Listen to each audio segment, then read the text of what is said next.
adik-adik, selamat datang di Sahabat Kecil Yesus.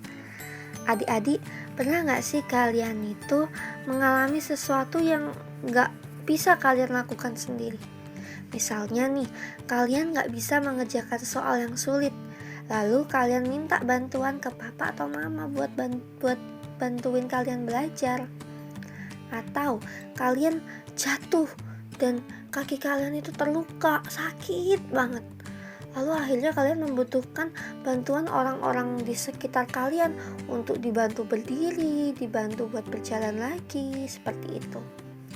Nah, kalau misalnya kalian mengalami kesusahan tapi gak ada satu orang pun yang bisa menyelesaikannya, terlalu sulit gitu persoalannya, kira-kira siapa ya yang bisa menolong kita? Nah, hari ini kita akan mendengar cerita tentang seorang laki-laki yang juga membutuhkan pertolongan. Yuk kita lihat siapa sih yang bisa menolongnya. Suatu hari, Petrus dan Yohanes itu pergi ke bait Allah untuk berdoa. Nah, di dekat pintu bait Allah ada seorang laki-laki yang sejak lahir itu dia gak bisa jalan. Setiap hari itu orang itu dibawa ke sana oleh orang lain supaya dia itu bisa meminta-minta kepada orang-orang yang datang ke bait Allah, bisa minta uang, lalu kemudian uang itu bisa buat dia beli makan.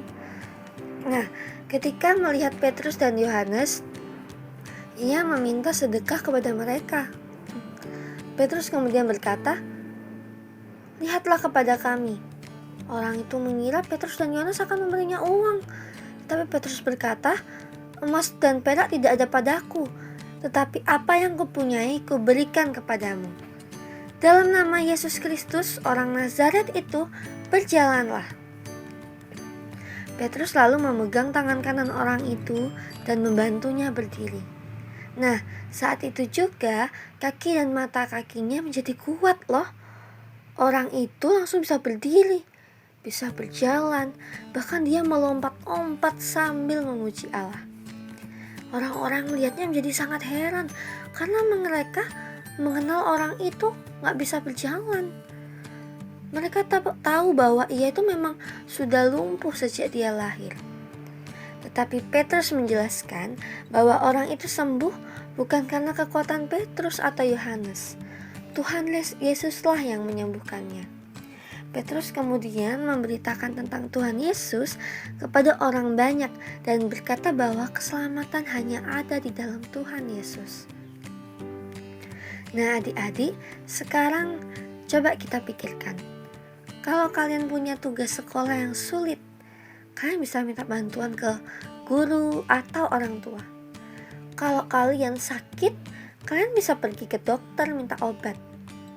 Tapi ada satu masalah yang gak bisa diselesaikan oleh dokter, ibu guru, papa, mama, atau siapapun. Apa itu? Dosa. Misalnya, kita berbohong, marah kepada teman, iri, atau sengaja tidak menaati orang tua. Kita bisa meminta maaf, tetapi kita tidak bisa menghapus dosa kita sendiri. Kita bisa saja oleh dosa itu kita harus mendapat hukuman kekal. Lalu siapa yang bisa menyelamatkan kita dari dosa? Yaps, Tuhan Yesus. Karena itu kita perlu percaya kepada Tuhan Yesus, bukan mengandalkan kebaikan diri kita sendiri. Jadi apa yang bisa kita lakukan? Pertama, percaya kepada Tuhan Yesus. Ingat bahwa hanya Tuhan Yesus yang bisa menyelamatkan kita. Kedua, datang kepada Tuhan Yesus. Kalau sedang takut, sedih, atau punya masalah, kita bisa berdoa kepadanya. Ketiga, ceritakan tentang Tuhan Yesus. Kalau ada teman yang belum mengenal Tuhan Yesus, kita bisa menceritakan kasih Tuhan Yesus kepadanya. Jadi, jangan lupa kebenaran kita hari ini ya. Kita hanya dapat diselamatkan melalui iman kepada Tuhan Yesus. Yuk, percaya kepada Tuhan Yesus dan terus mengandalkan Dia. Sekian video hari ini, sampai jumpa. Tuhan Yesus memberkati.